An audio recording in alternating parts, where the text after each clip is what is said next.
продакшн умедвор ҳастам тавсияти хонобод астена маҷбур шудем ҳамин рӯз як эфира ҳамроҳи яка абдуллоҷон ба сами ҳар якадоми шумо расонем ки мо намедонем ки барои кадоми ту бадӣ кардагем бародарон. ҳамин ду бародари азиза баъзе чашми дида надорем, хай навор кардем баъзе менависени хелохелохи субҳаналло бародарони азиз мо ҳам ай хирсандимона ё просто так наомадем ҳар коре кардисем барои пешравии каналмон кардисем бояд блоги даря ҷуно бошад лек баъзет ки ақурат нисбати ман нисбати яка абдуллоҷон карди ай номо ай хеш ай модар ай чизи як аз дигар ақурат накунем. иншаалло ма боварӣ дорум шербачои ҳасад моро дастгирӣ мекунанд дар қанати моан лек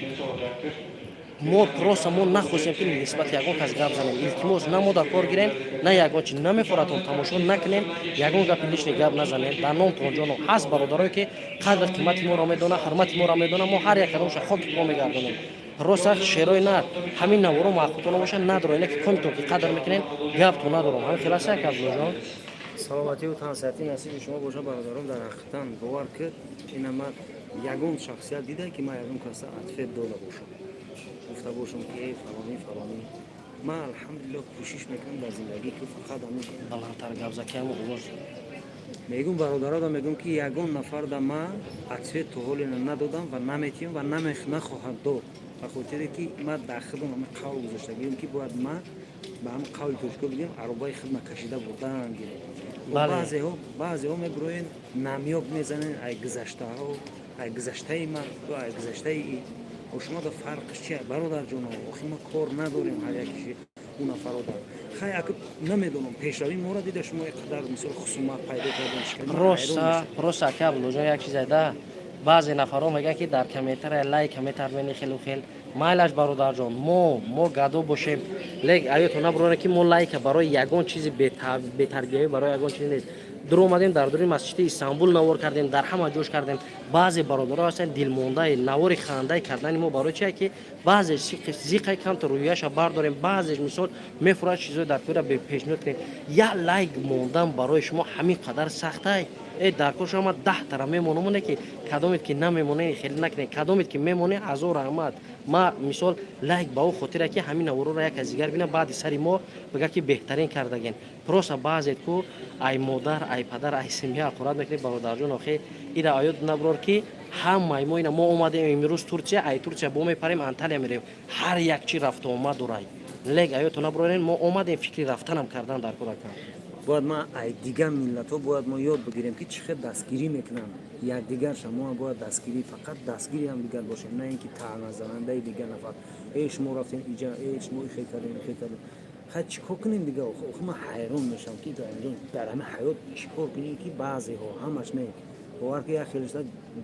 جانم فداش همه که باور که ما که ابلوجون یک خواهش دارم هر کسی که ما را قدر میکنه نسبت ما یگان چی گفتنی ما نمیرمون میمونیم زنگ زد بگو که رحیم جان یا رحیم هم نگو بگو تینیم خیلی کمبودی داری تو عبدالله نیم خیلی کمبودی داری ما اسلام میکنیم جایی که نداشته باشه ما ای حمد بخشش میپرسیم ما با عزت نفس یگان تا رسیدن نیستیم و نمیخوایم رسیم فقط فکر خودمون بیان کردیم که التماس برادر جان هممون در دنیا میرنده ایم گذشته ایم با همین خاطر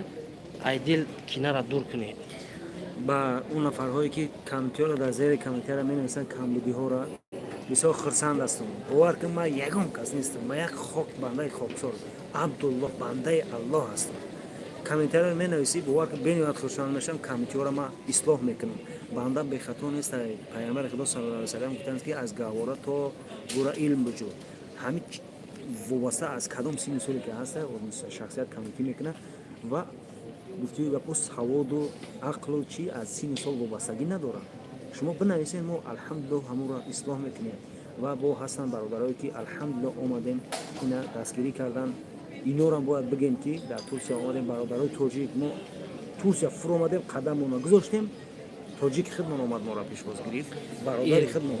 باور که یا نمود بود تمام جای‌ها رفتن بیچاره کاراشون یا طرف کردن اکاجون چه خدمت کنن بود تا اینا میجا آوردن اینا ایرپورت گسیل کردن در اومدن رسم گرفتن با خستن رفتن میناداری خدمت به همون برادری که خیر ما کلی چند ساله شد برادری داریم با اون میرسونم با شاگرداش میرسونم با همه اون نفرهایی که در ترکیه ما را دیدن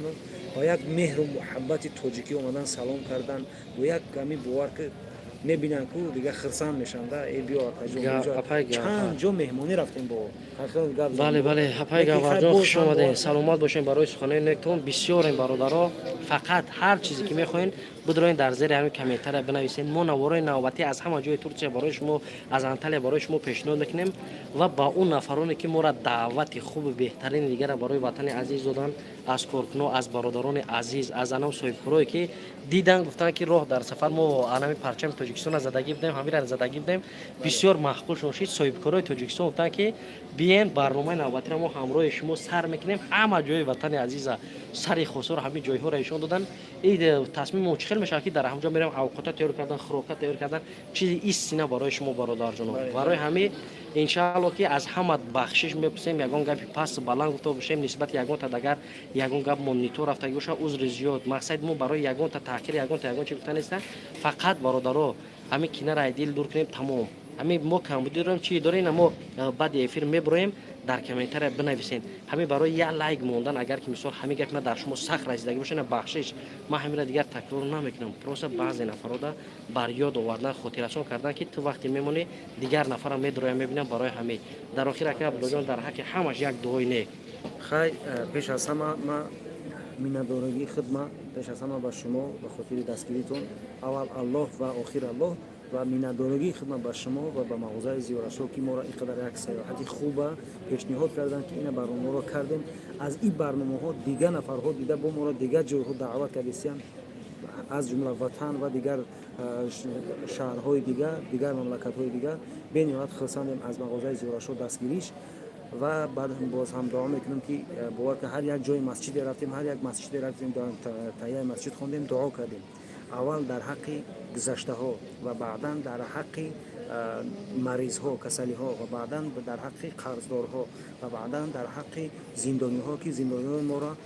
آزاد بگردانند و بعدا در حق تمام غریبا و بعدا در حق تمام مسلمان ها دعا کردیم و در آخر گفتیم که ربنا آتنا فی الدنیا حسنه و فی الاخره حسنه و قنا عذاب النار و عذاب اليوم الاخره برحمتك یا ارحم الراحمین. روز شنبه ساعت یک چیز دیگه التماس در تگ همه کامنتر بنویسین التماس کدام ساعت ما نوارو را پرتویم که برای شما همون ساعت موافق ای کار میبرین ما بسیار وقت میپرتویم بسیار میگن اکی وقت نبرین همه التماس بنویسین که کدام ساعت پرتویم همون ساعت خوبه برای که روز شنبه یک نواری داریم که باید همه بینه این چیزی هست که واو میشوه نام تاجیک در ترکیه برادران عزیز bayrak تاجیکستان در ترکیه نام تاجیک در ترکیه باور که رفتیم در یک جای پرچم دیدم که